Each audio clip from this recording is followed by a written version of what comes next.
He's found crawling to the Beltway, had an earlier crash along the way. Inner loop is still very tough up toward the American Legion Bridge due to an earlier accident. And Montgomery County, Quince Orchard Road at Firstfield, watch out for a crash with authorities on the scene. Matt? Thanks, Jerry. Just ahead, we'll get a look at today's weather. First in the district, Mayor Muriel Bowser and Attorney General Carl Racine were sparring over how much power Racine's office should have.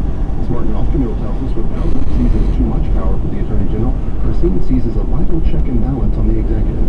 Last month, Racine introduced a bill that would grant his office wide legal powers. Most importantly, the bill would allow him to offer legal guidance on all legislation, contracts, and land deals in the city.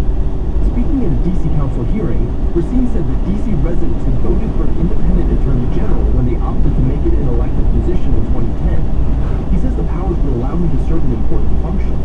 Checks and balances are a cornerstone of mature democracies.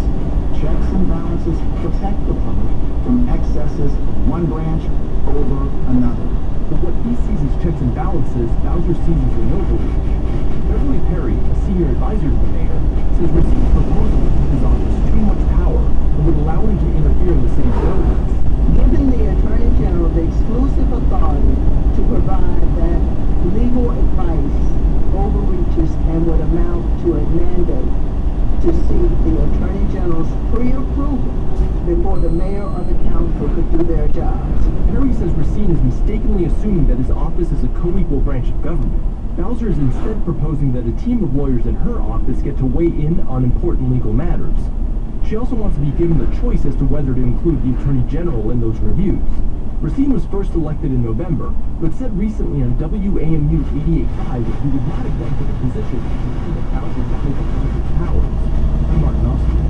Washington is adopting the so-called Vision Zero program with the goal of eliminating all traffic deaths. A big piece of that program will be redesigning streets to slow down traffic. We heard from transportation reporter Martin Caro, who new study is cementing the link between high speeds and failing to yield to pedestrians.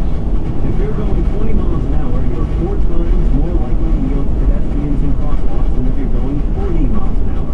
That's according to researchers who watched hundreds of attempted crossings at 9 marked crosswalks in Boston. Most of the locations were in residential neighborhoods with on-street parking. At 40 miles per hour, 75% of the drivers yielded. That dropped down to less than 20% when drivers were going closer to 40 miles per hour. That's Chris McCahill at the State Smart Transportation Initiative, which promotes safer travel practices.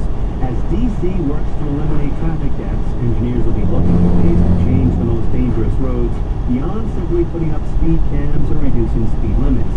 The idea is safer design will keep drivers from speeding in the first place. I think what this study is really pointing to is the importance of these places that are sort of naturally low-speed environments, but for received the fact of the time and the ability to interact with people on the street to some extent.